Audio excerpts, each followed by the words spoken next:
Voice नहीं आ रही है।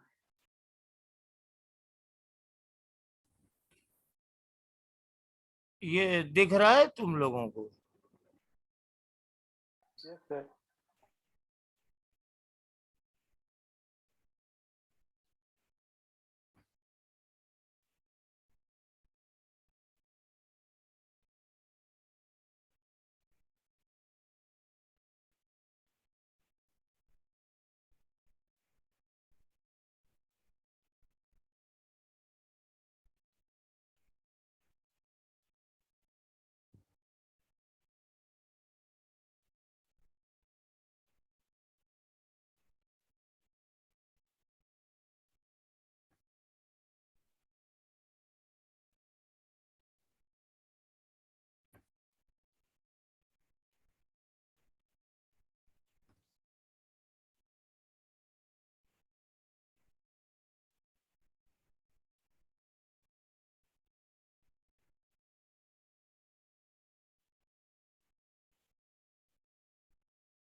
Find the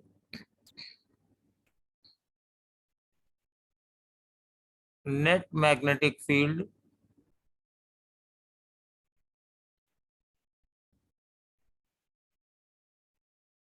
at O.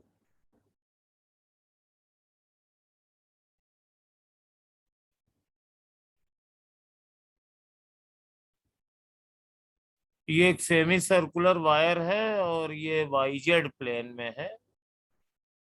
This is the structure. ये एक्स एक्सिस है,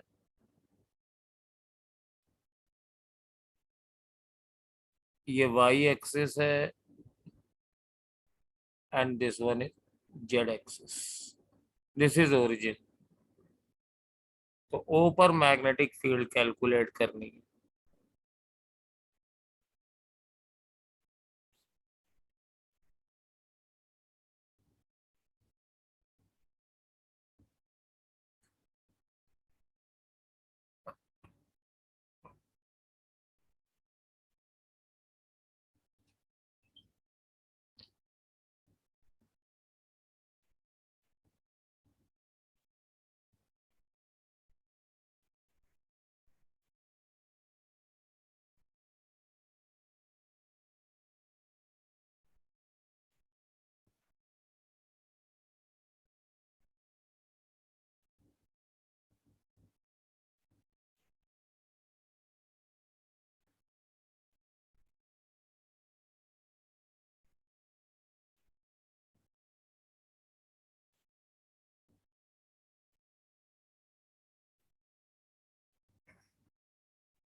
देखो यहाँ पर इसको मैं सॉल्व करता हूँ। इस स्ट्रक्चर के दो पार्ट हैं और ये जो स्ट्रक्चर है ये सेमी सर्कुलर वायर है, वाईजेड प्लेन में है ये। तो अगर इसमें मैग्नेटिक फील्ड निकालेंगे तो सपोज वो B1 है, तो it will be this side.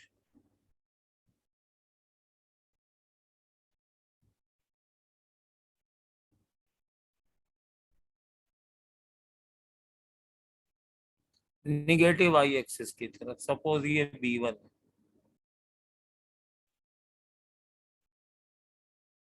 Magnetic field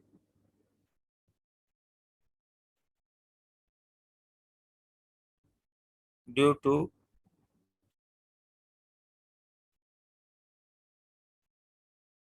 semi circular wire and that is equal to mu naught upon 4 pi I by r into pi minus I direction में।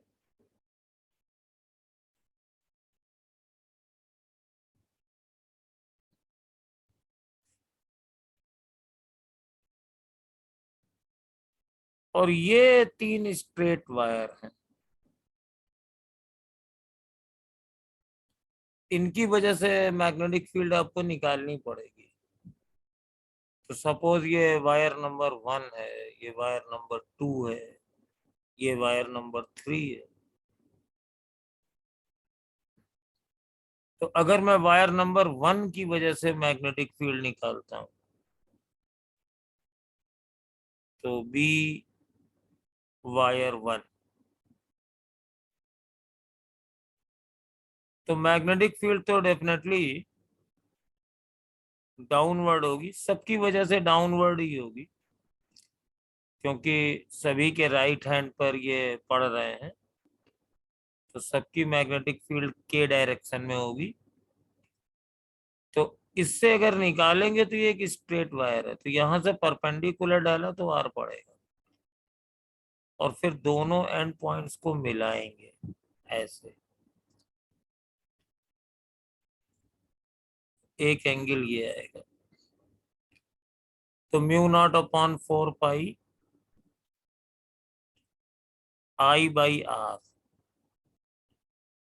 और sine 0 plus, अब देखो ये angle sine theta मान लो अगर, तो sine theta will be, ये angle 90 degree है, 2r अपॉन r√5, डायरेक्शन हो गई माइनस के। बी अगर वायर 2 की वजह से निकालेंगे तो इन दोनों को मिलाएंगे, तो ये दोनों एंगल वही बनेंगे, जितना एंगल थीटा ये बनेगा उतना ही ये बनेगा, क्योंकि ये भी एक,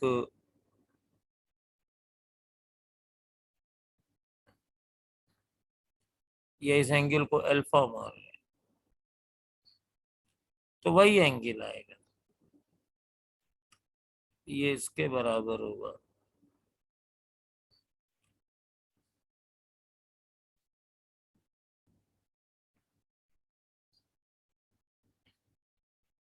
इन दोनों ट्रायंगल में भी वैसे ये इसके बराबर है, ये इसके बराबर है, ये है, तो ये एंगल बराबर ही होने हैं।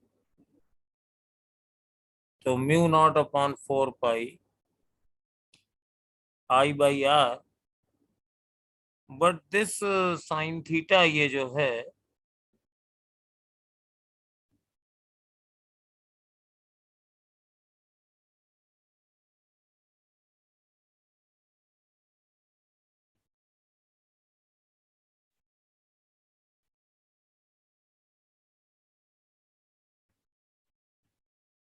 ये मैंने गलत कर दिया,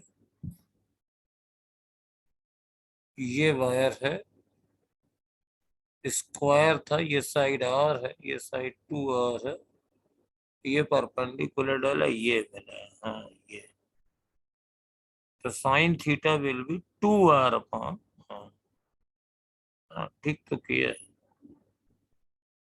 2r अपॉन r√5, और इस एंगल को अल्फा मान लीजिए, तो this sine alpha is equal to r upon r√5, और जितना एंगल ये होगा वही इतना नीचे वाला भी होगा,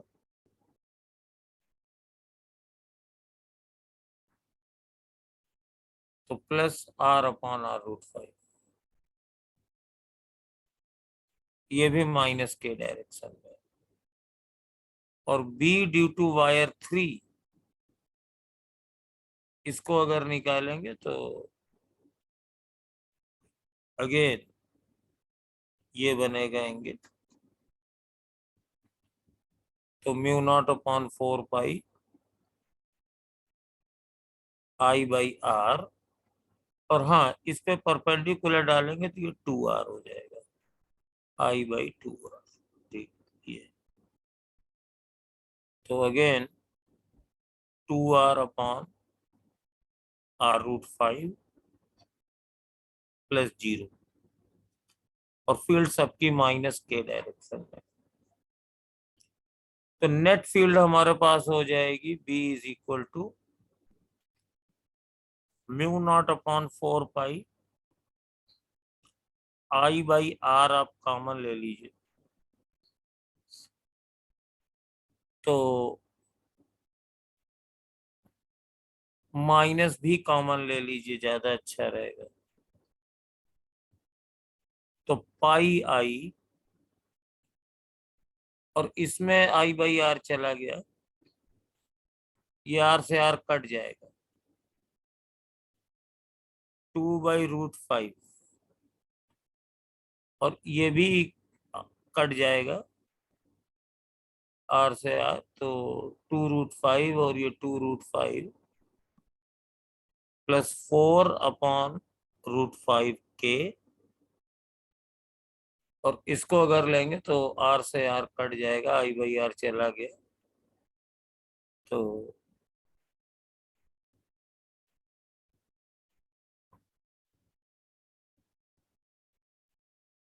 1/2√5। तो 1/2√5 के। बस अब कुछ करना ही नहीं है, आप माइनस चाहिए तो ये 2√5 भी कॉमन ले लीजिए, तो minus mu naught upon 4 pi I 2√5 आर, 2√5 पाई आई, और 8+1। 2√5 कॉमन ले लिया गया है, तो ये 5 चला गया, तो ये 4 बचा। और यहाँ 2 करेंगे तो यहाँ 8 आ जाएगा, प्लस 9 के। और मैग्नीट्यूड पूछेंगे तो इनका रिजल्टेंट निकाल लेंगे। तो I am try to giving you a new situation, जिसमें आपको थोड़ा सा कैलकुलेट करना पड़े और सोचना पड़े। तो लास्ट से समझ नहीं आया, नीचे वाला। हैं? तो नीचे वाला नहीं समझ में आया जो कॉमन लेके आवाज बताया। आपकी बड़ी स्लो आ रही है बेटा। सर नीचे जो आप कॉमन लेके बताया वो समझ नहीं आया, फिर से बताइए एक बार। इसमें से कॉमन लेना नहीं समझ में आया। सर लास्ट में कैसे कर लिया वो 9 के? 4/√5 है, और 2√5 तो मैंने ले लिया है ना बाहर। हाँ, तो 2√5 ले लिए हैं। हाँ, 4/√5 को टू यहाँ upon one two root five बचेगा का। ना, यहाँ तो 1 बचेगा ना, हाँ, ये तो 1 बचेगा ही। और ये 8 बचेगा। ये सर समझ जाएगा। वो गलती हो रहा था। अच्छा। हाँ, ऊपर नीचे 2 से डिवाइड कर दे रहे थे, वही गलती है। नीचे का 2 से डिवाइड कर रहे थे, ऊपर नहीं कर रहे थे। देखो, सीबीएसई को, एनटीए को इस टाइप के क्वेश्चन पसंद हैं जो इजी हो। देखो, ये कठिन नहीं माना जाएगा, मॉडरेट लेवल का है। तुम्हें फॉर्मूले मालूम है, कोई खास कैलकुलेशन भी नहीं है, लेकिन ये आंसर देख के थोड़ा डर लगता है, और उनको ऐसे क्वेश्चन बहुत पसंद है। अच्छा, नेक्स्ट करते हैं, जरा देखिए।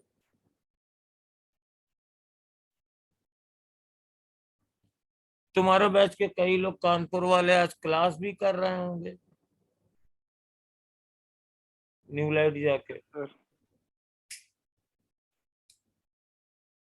तो किस चीज की क्लास? आज SRB वो जो IPL वाले टेस्ट थे वो बंद हो गए हैं ना बेटा।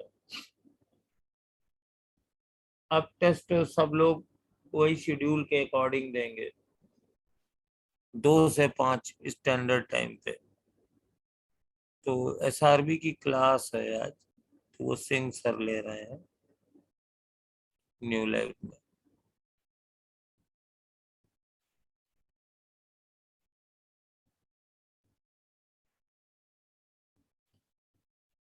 देखो ये 2 वायर हैं ऐसे रखे हुए हैं, ये वायर है।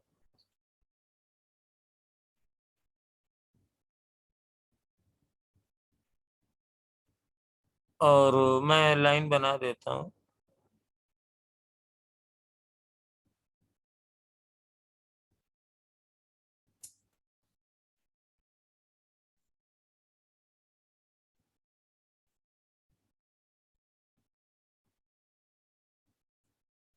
ये X एक्सिस है, ये Y एक्सिस है।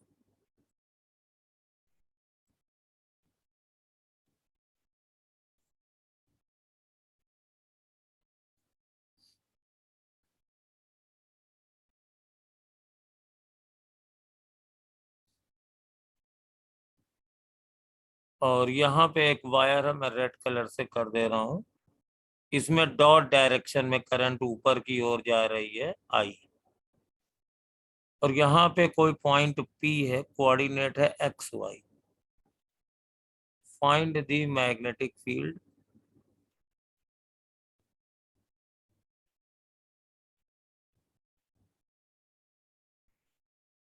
Eight P।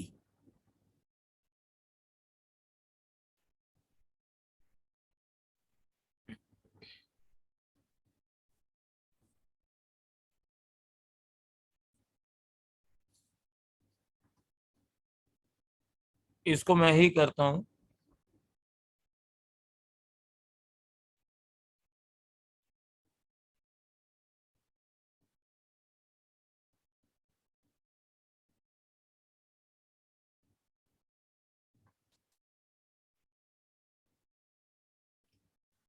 देखो ये इसका रेडियस वेक्टर है।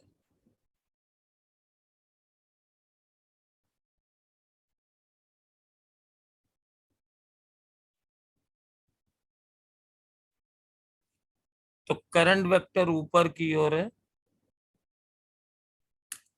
और जब I क्रॉस R करेंगे, इनफाइनाइट लेंथ का वायर है अलोंग जेड एक्सिस, तो I क्रॉस R जब करेंगे तो जेड एक्सिस के ऊपर है, I क्रॉस R करेंगे तो ये क्लॉकवाइज घूमेगा। तो मैग्नेटिक फील्ड हमारी इसके परपेंडिकुलर ऊपर की ओर होगी। ये this will be B and this angle will be 90 degree. वैसे भी लाइंस ऑफ फोर्सेस मालूम है कि जैसे ये करंट आउटवर्ड जा रही है, तो अगर हम निकालते हैं करंट, इसकी लाइंस ऑफ फोर्सेस कैसे बनती हैं। यहाँ पर मैग्नेटिक फील्ड इधर होगी, यहाँ पर इधर होगी, किसी भी जगह पे इस पे टेंजेंशियल होगी, ये लाइंस ऑफ फोर्सेस। आउटवर्ड के लिए ये lines of forces anti clockwise होती है। तो ये मैग्नेटिक फील्ड की डायरेक्शन है। इनफाइनाइट लेंथ का वायर, ये डिस्टेंस R है। तो मैं फॉर्मूला अगर लिखूं तो B at P is equal to mu naught upon 4 pi 2I by R। ये R है। तो अगर यहाँ से परपेंडिकुलर डालते हैं तो सपोज ये एंगल थीटा है, तो वैसे यहाँ थीटा की जरूरत नहीं है। This R is under root x square plus Y square.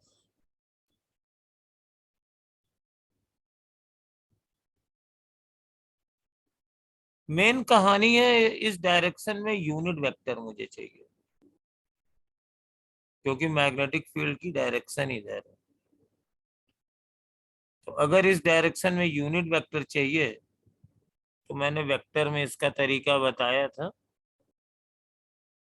ये 1 यूनिट का वेक्टर मान लो और इसके कंपोनेंट कर दो। ये एंगल थीटा है, तो अगर ये परपेंडिकुलर डालोगे तो ये थीटा है, तो ये भी थीटा होगा, तो ये एंगल थीटा हो जाएगा। तो ये हो जाएगा 1 cos थीटा और इधर हो जाएगा 1 sin थीटा। तो यूनिट वेक्टर मेरे पास हो जाएगा minus sine theta i cap plus cos theta j cap. तो mu naught upon 4 pi 2i upon under root x square plus Y square,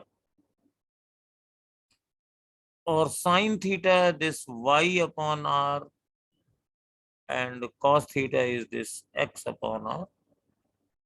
तो minus Y I plus X J और divided by under root x square plus Y square. तो mu naught upon 4 pi 2i upon X square plus Y square और minus Y I plus X जे।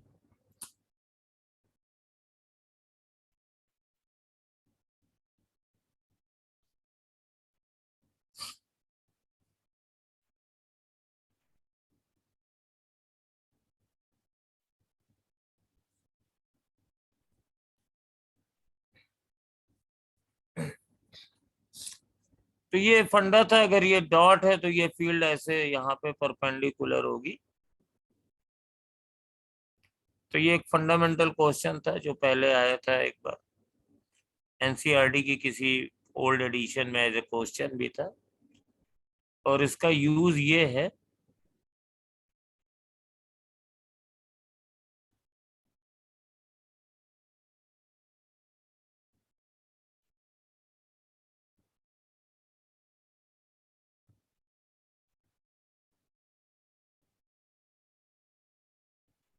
कि suppose ये कोई line है, sorry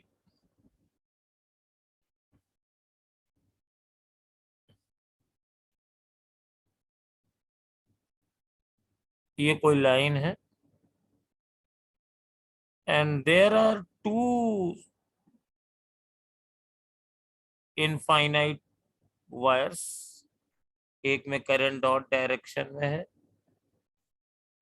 एक में current cross direction में, और इन दोनों के बीच 30 सेंटीमीटर की डिस्टेंस है।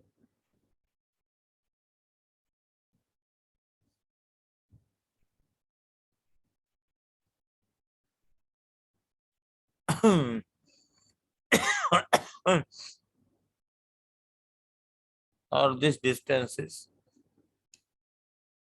50 सेंटीमीटर।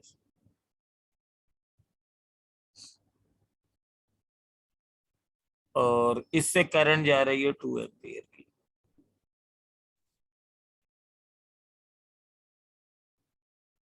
इससे करंट जा रही है 1 एम्पियर की। यहाँ पे एक पॉइंट पी है,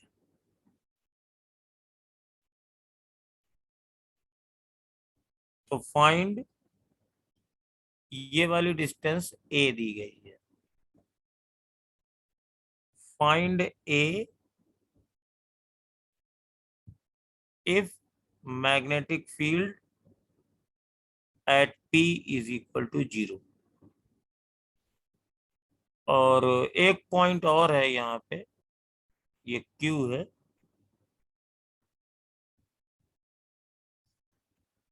एंड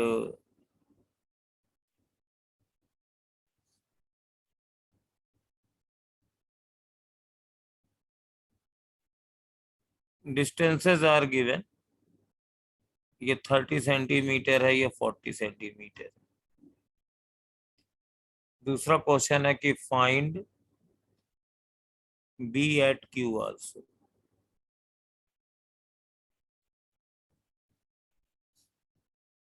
करिए जरा इसे।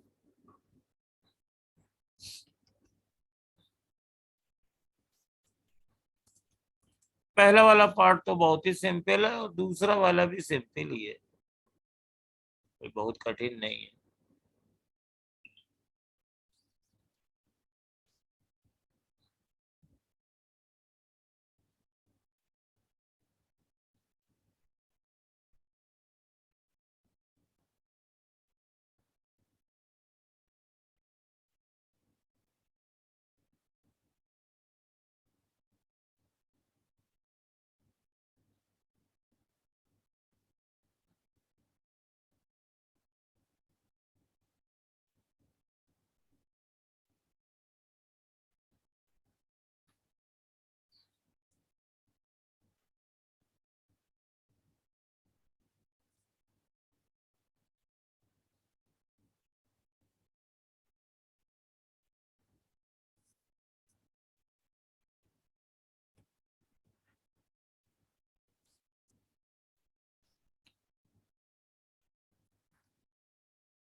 देखो इसकी वजह से यहाँ पर मैग्नेटिक फील्ड, सपोज ये ए है, ये बी है, वायर ए, और ये है वायर बी। तो वायर ए की वजह से मैग्नेटिक फील्ड ऐसे ऊपर की ओर होगी, और वायर बी की वजह से मैग्नेटिक फील्ड B1 B2 ये नीचे की ओर होगी, क्योंकि इसकी लाइंस ऑफ फोर्सेस जाएंगी। तो अगर यहाँ मैग्नेटिक फील्ड 0 है, 50 सेंटीमीटर प्रियम्बदा का आ रहा है, लेट्स चेक। तो mu naught upon 4 pi 2 into 2 आई, 2 इंटू 2 ये 2 एम्पियर की करंट है, और ये डिस्टेंस हो जाएगी 50 प्लस ए, और that is equal to mu naught upon 4 pi 2 into 1 upon only a. तो ये सब कैंसिल हो गया, ये भी कैंसिल हो गया। तो 2a is equal to 50 plus a, तो a is equal to 50 centimetre. बिल्कुल सही आंसर प्रियंवदा का, गुड, सही आंसर है बेटा तुम्हारा। अगर यहाँ पे मैग्नेटिक फील्ड निकालनी है तो इसकी वजह से मैग्नेटिक फील्ड, ये अच्छा ध्यान देने की बात ये है कि साइड्स आर 30 40 50, तो ये एंगल 90 होगा। तो इसकी जो मैग्नेटिक फील्ड होगी वो इसके अलोंग होगी, ये B1 होगी, और इसकी जो मैग्नेटिक फील्ड होगी इसके अलोंग होगी, ये B2 होगी। तो B1 और B2 के बीच का 90 डिग्री का एंगल है। तो B1 is equal to mu naught upon 4 pi 2 into 2। अब सेंटीमीटर में रखने से काम नहीं चलेगा, क्योंकि मुझे कैंसिलेशन नहीं करना है। यहाँ तो अगर मीटर में भी रख देते तो 10 टू द पावर -2 दोनों तरफ से कैंसिल हो जाता है। अब तो मुझे मीटर में ही रखना पड़ेगा, तो 0.3 और B2 is equal to mu naught upon 4 pi 2 into 1 upon 0.4 और B is equal to under root B1 square plus B2 square, क्योंकि दोनों ही परपेंडिकुलर डायरेक्शन में, तो इनका रिजल्टेंट कुछ इधर से जाएगा। और अगर तुम्हें इधर से एंगल निकालना है, ये एंगल अल्फा है, तो tan alpha is equal to B2 upon B1। चलिए नेक्स्ट क्वेश्चन से चलते हैं। किसी ने अभी अभी ज्वाइन किया है?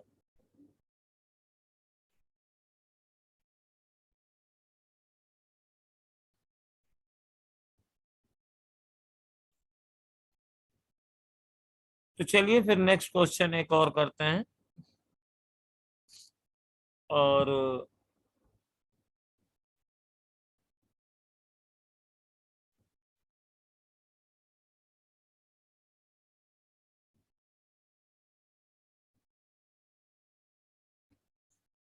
ये क्वेश्चन है, मतलब क्वेश्चन क्या है, अब हम थोड़ा आर्टिकल करेंगे। इस टाइप के क्वेश्चंस की कोई कमी नहीं होती है।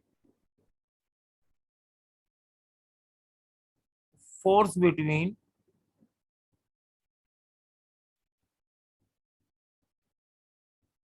To parallel wires.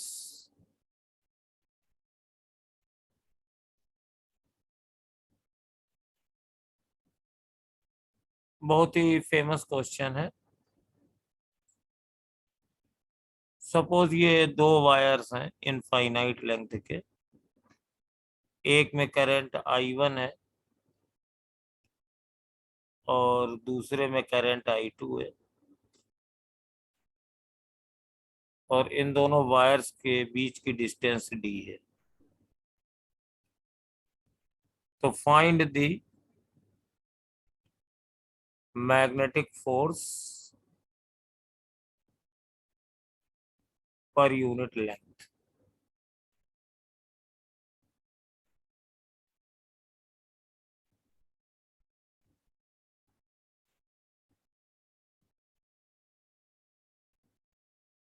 तो ये इनफाइनाइट लेंथ के वायर हैं, तो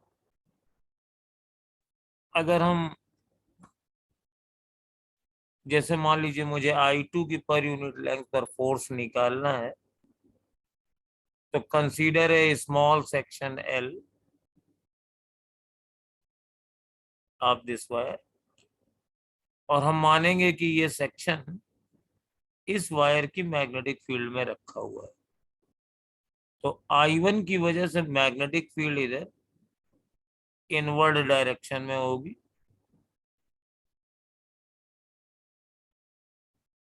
और therefore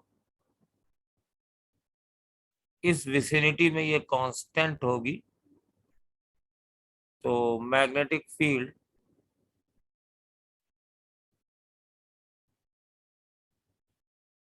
due to I1 at the place of I2 mu naught upon 4 pi 2I1 by D, और डायरेक्शन इसकी इनवर्ड होगी। आंसर सही होगा।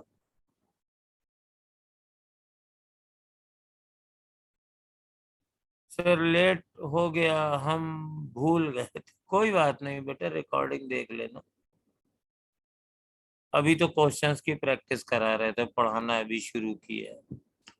तो ये इस वायर के प्लेस पे मैग्नेटिक फील्ड है, और इस वायर पे अगर फोर्स लगाएंगे तो ये टुवर्ड्स लेफ्ट आएगा। फ्लेमिंग लेफ्ट हैंड रूल लगा लेना, और फोर्स की वैल्यू होगी IBL। तो F is equal to I, तो ये वाला I2, B ये वाली mu naught upon 4 pi 2I1 by D, और लेंथ थीटा 90 डिग्री है और डायरेक्शन टूवर्ड्स वायर 1 है।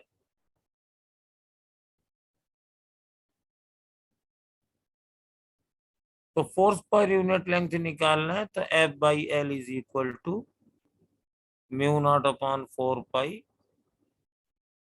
2I1I2 upon D. और बेटा अगर तुम इस पर निकालना चाहो तो सेम काम इसका कोई भी पोर्शन लेकर के इसकी फील्ड निकाल करके फिर लेंथ इसकी, करंट इसकी, मैग्नेटिक फील्ड इसकी लेके करोगे तो इस पर टूवर्ड्स वायर 2 फोर्स आएगा, यानी इन दोनों के बीच में अट्रैक्शन फोर्स है, अट्रैक्शन है। अगर पैरेलल वायर में सेम डायरेक्शन में फोर्स होता है तो उनके बीच में अट्रैक्शन होता है। अगर ये करंट अपोजिट डायरेक्शन में होगी तो ये रिपल्सन हो जाएगा, निकाल करके देख सकते हो। और इस फार्मूले की एप्लीकेबिलिटी है कि one wire must be infinite. इसका एक मॉडिफाइड क्वेश्चन देते हैं जो आप में से मैक्सिमम लोग गलत कर दोगे।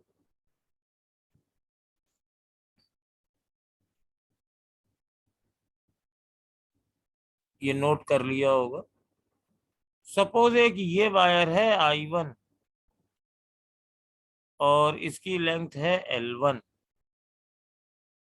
यहां से यहां तक है। और एक ये दूसरा वायर है L2, इसकी भी लंबाई L हमने ले ली और इसमें भी करंट I2 मान ली। चलो इस बार अपोजिट डायरेक्शन कर देते हैं, तरीका वही रहेगा। अगर मुझे फोर्स ऑन वायर 2 निकालना है तो फील्ड एट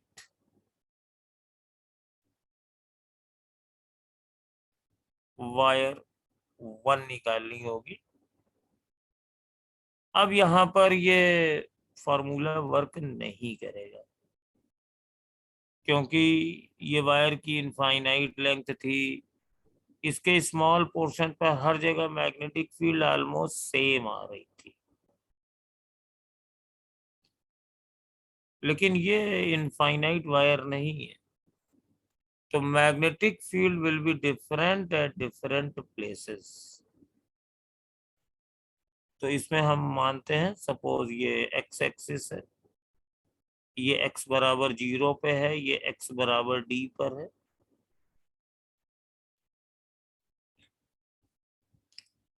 और ये हमारी y एक्सिस है। तो इस वायर का पे फोर्स निकालना है, तो यहां से मैंने y डिस्टेंस पर एक छोटा सा एलिमेंट लिया dy लंबाई का, ये डिस्टेंस y है,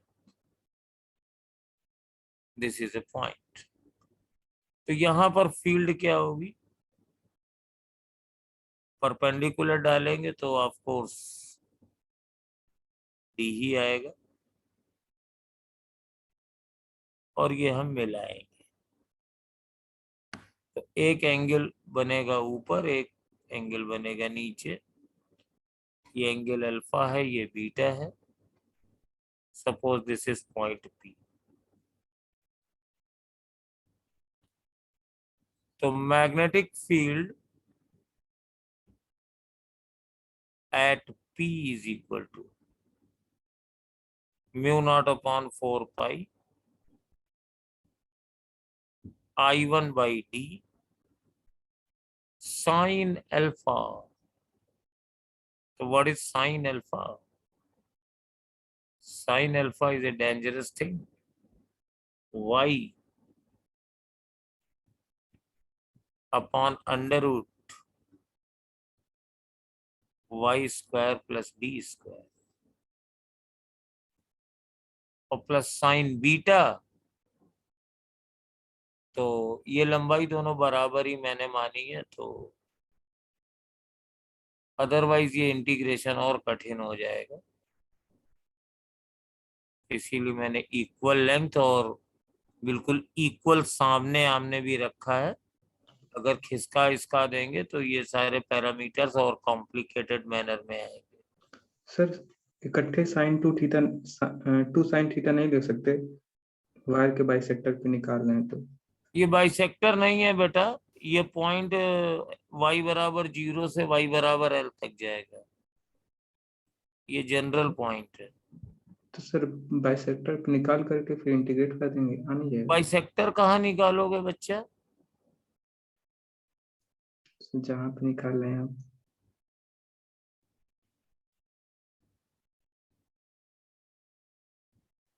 नहीं, बाइसेक्टर से नहीं होता है, उससे गड़बड़ हो जाएगा। ये आई फील्ड, कितनी dangerous field I.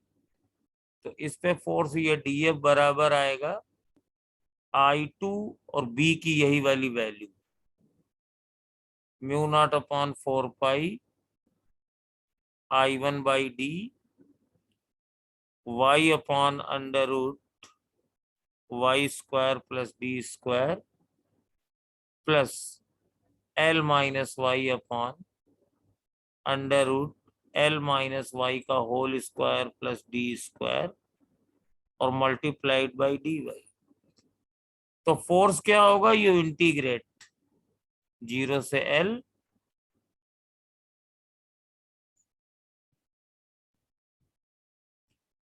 Mu naught upon 4 pi I1 I2/d, ये कांस्टेंट है, और ये y upon under root y square plus d square plus L minus y upon under root L minus y का whole square plus d square dy, and this will be the force.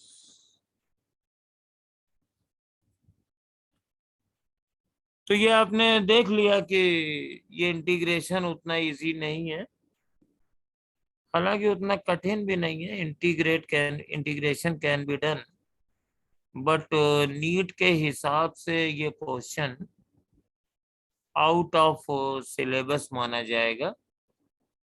मैं इसको integrate नहीं करूंगा, I don't want to waste our time. मैंने सिर्फ ये बताया कि जो फॉर्मूला है, इस क्वेश्चन को बताने का सिर्फ एक पर्पस है कि बच्चे इस फॉर्मूले को यूज कर लेते हैं। सोचते हैं कि दो पैरेलल वायर्स हैं तो फोर्स पर यूनिट लेंथ इतना होता है, तो इसी को L से मल्टीप्लाई कर दो। नहीं, इसमें ये आंसर गलत हो जाएगा, और इस फॉर्मूले को लगाने के लिए दोनों वायर्स में कम से कम एक वायर का इनफाइनाइटी लॉन्ग होना जरूरी है। टू यूज दिस रिजल्ट,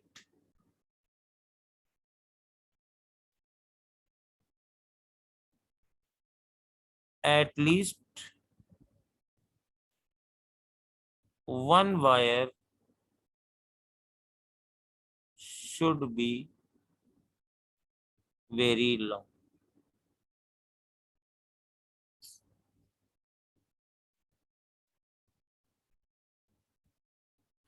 इस पर थ्योरेटिकल क्वेश्चंस बन सकते हैं।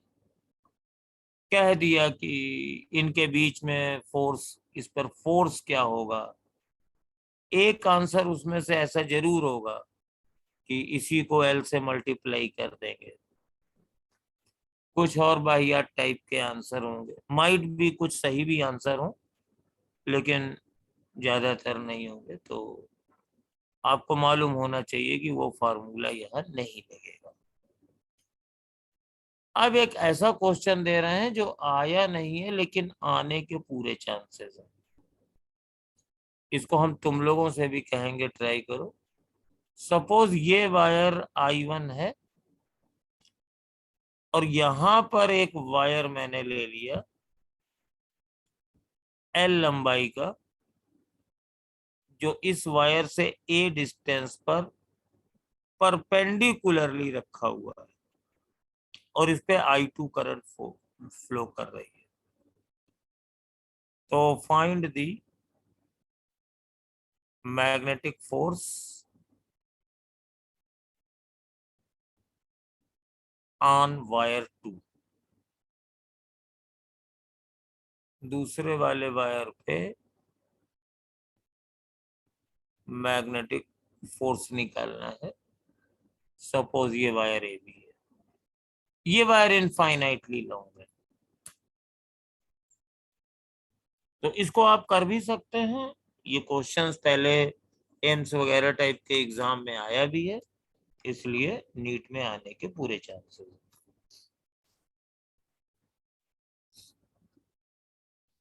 इसमें ध्यान रखिएगा कि फोर्स के साथ साथ एक टॉर्क भी लगेगा।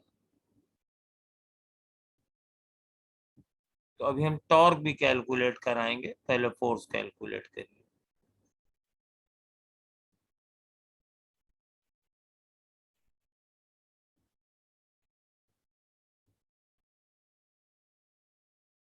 अरे प्रफुल्ल,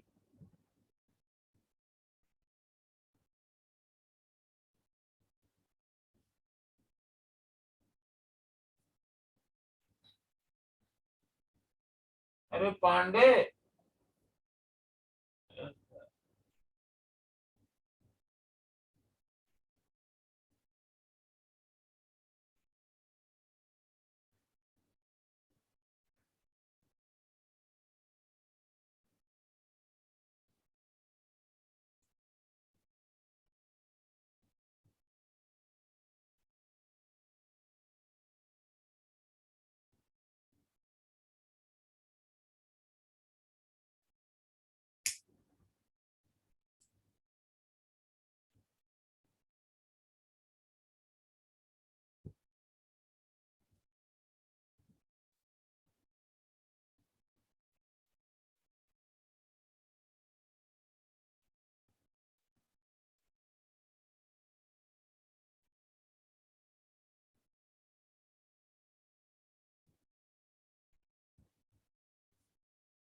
देखो निकाल के, ये सिंपल क्वेश्चन है।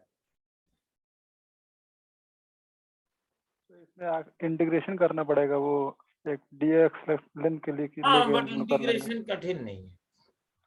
हाँ हो जाएगा। ये इंटीग्रेशन सिंपल भी है, और सबसे बड़ी चीज ये क्वेश्चन जब पहले एम्स वाले एग्जाम होते थे और बीएचयू के होते थे तो उसमें कई बार आए हैं। तो एनटीए का एक ट्रेंड ये भी इधर पकड़ के हमने देखा है कि वो कुछ पुराने इन पेपर्स के क्वेश्चंस उठा के रख देता है। एनसीईआरटी से तो रखता ही रखता है, और जो तुम लोगों को लगता है बाहर के हैं वो पुराने इन क्वेश्चंस के हैं।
सर हो गया।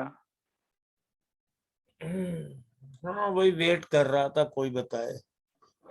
अच्छा, चैट बॉक्स में सर दे दीजिए। 5 लोगों ने चैट किया है। सर क्या इसमें से भी कोई एक वायर इनफाइनाइट होना चाहिए? नहीं, इसमें कोई स्टैंडर्ड फॉर्मूला हम लोग यूज ही नहीं करेंगे, तो कैसा भी चल सकता है। यहाँ इनफाइनाइट वायर के होने से इंटीग्रेशन खाली एक साइड करना पड़ता है। तो अगर हम यहां से सपोज डिस्टेंस माने, यहां से x डिस्टेंस माने और dx लेंथ ले, तो फील्ड यहाँ पर क्रॉस हो जाएगी। तो B is equal to mu naught upon 4 pi I1 by X, 2I1 by X, और बस हो गया ये, और कुछ है नहीं। अब देखो, जिसने कहा था क्या इनफाइनाइट होना नहीं है, मान लो ये इनफाइनाइट नहीं है तो क्या होगा? तो बेटा फिर तो फाइनाइट वायर निकालोगे ना, तो थीटा पूरा वीटा, एंगल निकालना पड़ेगा ना, तो आएगा जब ही नहीं। आगे बढ़ोगे तो ये एंगल वगैरह भी चेंज होंगे, तो ये इंटीग्रेशन और कठिन हो जाएगा। तो इसलिए एक वायर इनफाइनाइट ही रहते हैं ये। तो ये यहाँ पर फील्ड हो गई, और इस पर अगर फोर्स निकालेंगे तो देखो करंट राइट साइड में जा रही है और फील्ड अंदर की ओर है, तो ये फोर्स ऊपर की ओर लगेगा। और सपोज ये फोर्स डीएफ है, तो DF is equal to I2, current इसमें I2 है, B mu naught upon 4 pi 2I1 by X, और लेंथ dx है, एंगल 90 है। और अगर टोटल फोर्स चाहिए तो mu naught upon 4 pi 2I1 I2 upon X, ये dx। और ये ध्यान रखिएगा कि वायर यहां से यहां तक है, A से A प्लस L तक है। तो mu naught upon 4 pi 2I1 I2 और dx होता है ln x। तो A से A प्लस L, तो म्यू नॉट अपॉन 2 पाई, चलो कैंसिल कर देते हैं, I1 I2 और ln A plus L minus ln A, तो ln A plus L upon A। चाहो तो इस नेचुरल लॉग को लॉग में बदल सकते हो, तो 2.303 mu naught I1 I2 upon 2 pi, now this times log of A plus L upon A। Torque भी लगेगा इस पे, क्योंकि हमारे पास ये वायर है जैसे AB, तो अगर मैं यहां पर फोर्स निकालूंगा तो ये सबसे ज्यादा होगा, because field at this point is very strong, और यहाँ पे फील्ड सबसे कम होगी।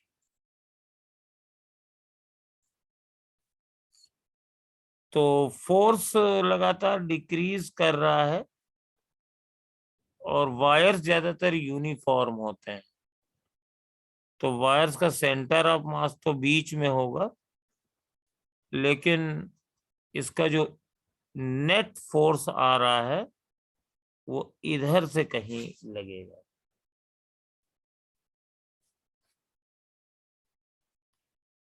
तो नेट फोर्स और इसके बीच में ये टॉर्क डेवलप हो जाएगा। तो इस वायर पे एक टॉर्क भी ऐसे लगेगा। तो अगर इस वायर को हम फ्री कर देंगे तो इसका सेंटर ऑफ मास इस फोर्स की वजह से ऊपर भी चलेगा, और साथ में ये क्लॉकवाइज रोटेट भी करेगा।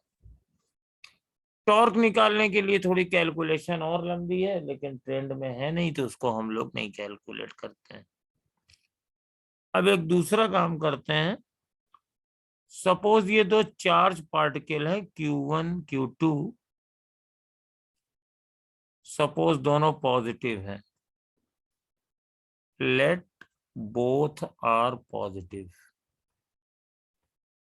और दोनों इस तरफ चल रहे हैं। एक की वेलोसिटी v1 है, दूसरे की वेलोसिटी v2 है। इनके बीच की डिस्टेंस ये d है। Initially they are at same level, तो हमें इनके बीच का इलेक्ट्रोस्टैटिक फोर्स निकालना है।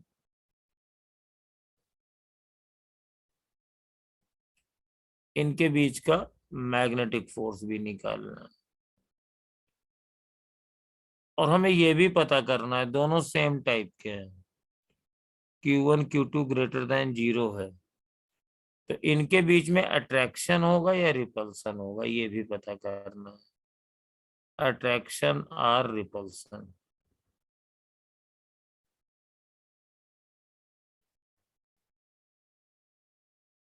Electrostatic force at this stage very simple, 1/4πε0 Q1 Q2/d²। और मैग्नेटिक फोर्स आप निकाल सकते हैं, QV भी लगेगा, इसकी वजह से फील्ड इधर होगी,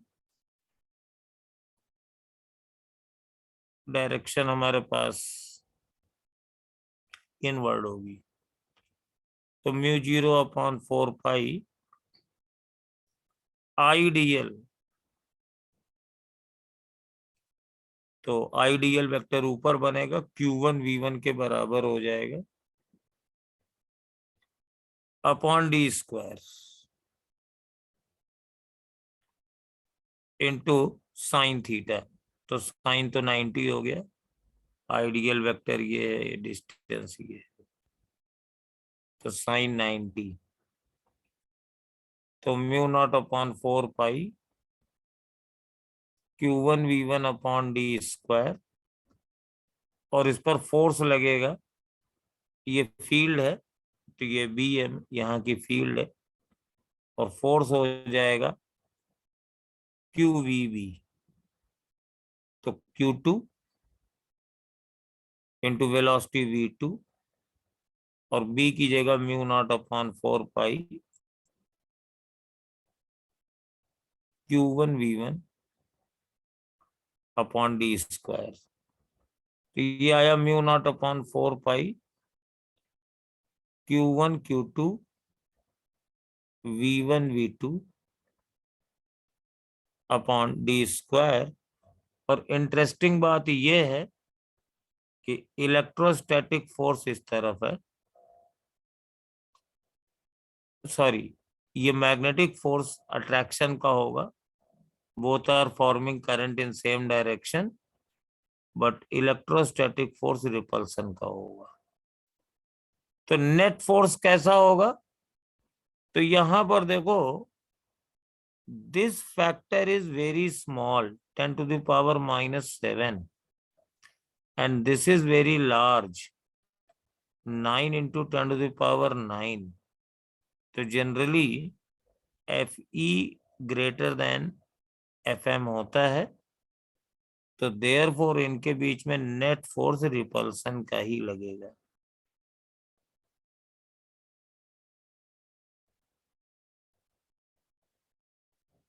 अब आप कहेंगे कि ऐसा हमेशा क्यों कह सकते हैं आप, क्योंकि Q1 Q2 तो दोनों में सेम है, but if we increase V1 V2 तो विदाउट चेंजिंग Q1 Q2 तो इलेक्ट्रोस्टैटिक फोर्स तो कम, जितना था उतना ही रहेगा, बट मैग्नेटिक फोर्स वेलोसिटी के साथ बढ़ेगा। तो लेट्स इक्वल करके देखते हैं कि अगर इनकी वेलोसिटी क्या ऐसी दी जा सकती है कि इलेक्ट्रोस्टैटिक फोर्स मैग्नेटिक फोर्स को बराबर कर ले।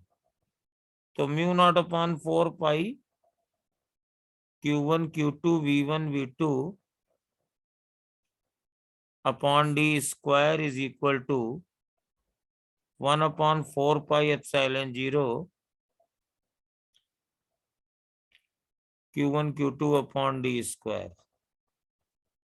तो चलो इनकी तो कहानी खत्म हो गई, और V1 V2 कितना हुआ देखिए, ये 9 इंटू 10⁹ है और ये 10⁻⁻7 जाके ऊपर +7 और आ जाएगा। तो 9 इंटू 10⁻16 आ गया। और हमें मालूम है कि किसी भी पार्टिकल की वेलोसिटी लेस देन 3 इंटू 10⁸ होती है। तो अगर v1 v2 का प्रोडक्ट 9 इंटू 10⁻16 से ज्यादा है चाहिए, and that is nothing but 3 into 10⁸ का स्क्वायर, तो इनमें से एक की स्पीड लाइट की स्पीड से ज्यादा होनी चाहिए, and that is not possible for us. इसलिए इलेक्ट्रोस्टैटिक फोर्स मैग्नेटिक फोर्स से कभी बैलेंस नहीं हो सकता है, चाहे जितनी वेलोसिटीज इनको दे दें। ये हमारे पास बहुत ही तगड़ा रिजल्ट है। स्टूडेंट्स बच्चे सोचते हैं हमारे कि अगर वेलोसिटी ज्यादा दे देंगे तो मैग्नेटिक फोर्स इंक्रीज करके इलेक्ट्रोस्टैटिक को बैलेंस कर लेगा, लेकिन ऐसा नहीं हो पाता है। तो बेटा ये मैंने ये सब कराया, नेक्स्ट टर्म से हम लोग एम्पियर्स लॉ शुरू करेंगे, ठीक है ना? और तब तक Yes, आप, हाँ तब तक आप लोग प्रैक्टिस करिए, कल के टेस्ट की तैयारी करिए। All the best. Thank you sir. Thank you. Thank you sir.